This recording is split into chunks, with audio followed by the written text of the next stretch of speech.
let's talk about Deebo Samuel. He's starting to Okay. post some workout videos online. Last year, he posted a lot of like, I don't know, whining Productions. and complaining online about his money. He finally got his money, but then he had kind of a down year. And I called him a double Deebo with cheese, which was just rude. Now he looks well. You tell us, man. Well, I saw some of the training clips, and they're clips. However, he does look in shape. His Yeah, face looks gaunt. His waist good, looks tapered. He looks good, motivated. He looks good. like, honestly, he looks like camp could start tomorrow. It's just from optics are concerned. That's Good. a far cry away from what we had to put up last off season, which was tough to stand by Oof. and put up with. But Because it was like one of the he thought he was going to work his way into shape, but then he kept getting hurt. It never happened. Yes, and Yeah. that's why you have to come in shape because you can't prepare for what the season is going to give you, right? No. You're behind the eight ball. And one thing that all of us kind of we get a little frustrated, if you will, with how Deebo conducts business at times is because he is a leader. Right. He's the heartbeat of this offense. He's True. what makes things He's go. vocal. He's Yeah. very He's vocal. demanding. Yeah. Yes, and Yeah. he's who people look to. You know, I Like, mean, I understand that George wants the mic, but the mic belongs to Debo, right? that's true. You know, That is true. And Trent, so those two. yes, exactly. Yeah. Correct. And they use it judiciously. You know what I'm Yep. saying? They're not always pressed to talk to us like some people we know. So all I'm Sorry. saying is all I'm saying is that at this stage of the season in May, before mini camp or before the OTAs start, he looks focused. And to be quite honest, is what all players want. He got his deal, which is 3 years. He looks comfortable, right? Yeah. And that's what you want. A lot of guys that are going through transition with contracts, they're in limbo. They don't know Yeah. where they're going to go. They're frustrated with their organization and they're trying to get business conducted while staying professional at the same time. And it's hard to grind as hard as you need to do to be in shape during an off season when your money's not together. So Right. I feel like he looks satisfied. He looks comfortable. He looks like he's primed for the season. And at this time of the season, we were looking at clips of Deebo, and let's be real, it's just his body type. He holds his weight. He wears it, you know. It's easy So to see. it's Easy to very see. easy to see. And that's just his Yep. body type. You know, Hmm. that's not, oh, he's being lazy. But when he puts it on, you see it. It's in his face, it's in his ass, you see it. You know what I'm saying? Yep. So he looks in shape and looks ready to go. And I'm happy for it because he's a leader and they look for him. He's the spoon that stirs the drink. Like when Debo's ready to go, it's kind of like the swag is ready to go. It's on. So Yeah. I'm And happy. you brought it up, but like he didn't sign a 6-year extension. He signed a 3-year extension. It kicks in this year. He'll be a free agent again in 2026. And the whole point was that he wanted to be he wanted to get that third contract, wanted to cash in again before he hits 30. Okay, great. So like you're the kind of guy who didn't just get in the league for one big payday. You're in it to Yeah. be great. You're in it to make, for the long haul, like prove it. Because so far, you've shown that you could be a great player, a Hall of Fame player, but you've only done it really for 1 year. So Yeah. if you're going to get that next contract at 29 with the way you play, you got to do it again right now. And it seems like he gets it and he's motivated, which is, dude, that's scary for the rest of the league, dude. And to take it a Deebo at his step best. further, oh sorry, Grant. Go To ahead. take it a step further, like Debo's play skill, like I know he has to take it personally. Like when you have a guy as versatile as Deebo, there are some people who like to complain. Oh, he's not really a receiver. Oh, he's not Yup. really a running back. So he gets to eat. He gets to get the best reps of whatever his skill set is. What is he truly? He doesn't really have Mhm. to go through the druthers of taking a full load like a running back, and he doesn't True. really get pressed out and have to deal with the task of being a full receiver. And True. the only way you shut up that criticism Narrative. is Yeah. producing. That narrative Yep. is by producing.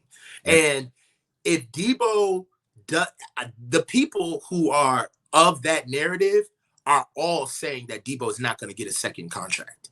Right. You're not going to be able to maintain what you did 2 years ago and parlay that into another deal. So I'm happy that Yeah. he's in shape because he needs to show that that wasn't just a one-off. Like this is Right. something that can be that even if I regress to the mean, this is something that you can expect out of me on a consistent basis, and I can do it healthy. Sure, that's the key. Because to me, the way the team is constructed now, he's never gonna produce the way he did in 2021. McCaffrey's here. Like Ayuk's emerging. We don't need him like Kittle's that still anymore. here. Yeah, like you're not just gonna give him run the whole offense through him.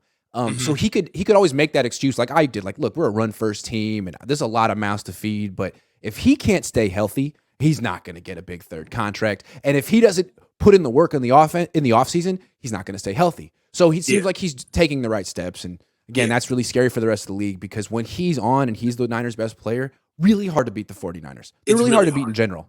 Yeah. But when it's too much to pay attention to him, let alone our entire offense. So he really does kind of set the narrative. You know, if he comes in shape, honestly speaking, if Deebo comes in shape, nobody should be out of shape. True.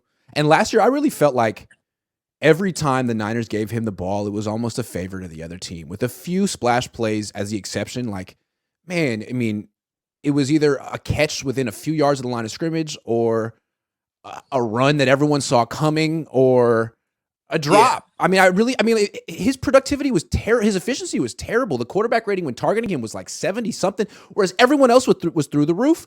And it just felt like, man, they're forcing it with Deebo. He's not there. If they don't have to force it this year and he can just be there all offseason and be in shape, this team, no matter who the freaking quarterback is, should win a lot of games. So, I remember Decoy Deebo. I remember that. Yeah. You know Decoy Samuel. I remember that. Hell yeah. So, and that was all of last year. He fought through injury and made us proud. You know, he didn't come back 100%. But if you're being an honest broker, him starting the season in shape is imperative. That needs to happen. I mean, let's talk big picture, right? Like the Niners have lost back-to-back NFC Championship games. That's where they're at. Both of those games were on the road. They can say that SoFi is Levi's South or whatever, but both of those games were on the road. Particularly the second one, it was. I mean, you got obliterated immediately in a hostile environment. So I think it's important to get the number one seed, probably considering I think the last two number one seeds went to the Super Bowl from the NFC. Am I wrong about that? No, you're not. And our problems are our own. I keep saying that. Sometimes when we want to feel good about our issues, we'll look at the rest of the league and try to, but we're not. But it's like, no, let's keep the main thing the main thing. Our issue is that we can't get over the hump. That's our issue. You start slow, you finish fast, but then you're on the road in the NFC Championship game, you lose. Yeah. So start fast. Yeah. Deebo, start fast. Christian's on the team now. Like, there's George. Just because Brock's not going to be there right away necessarily doesn't mean they can't win some freaking games. Because I remember in 2019, they weren't winning games because of their quarterback early in 2019. They were running the ball and playing good defense. That's a good point. I don't want the built excuse for us having a slow start is because we don't have the quarterback situation figured out. Run the ball. Come on, man. Run the damn ball. We need to start the season on point. Seriously.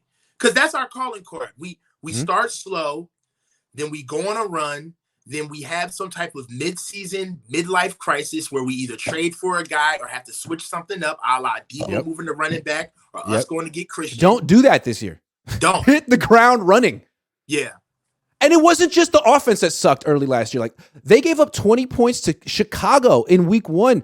They let Dante Pettis score a long touchdown against them. Like, they need to be way more. Remember in 2019 what they did to Jameis Winston and the Bucks in Tampa Bay? Yeah. Like Ahkello Witherspoon at a pick six. Yeah, like you can't do that stuff. Yeah, you can't do that stuff. That was like 9-7. Yeah. Can't have it. They treated the entire first month like preseason. And that's not how Super Bowl teams conduct themselves. So Deebo's acting like a Super Bowl player right now. It's good to see. The Super Bowl starts now. The quest for 6 starts in freaking May, not August, not October.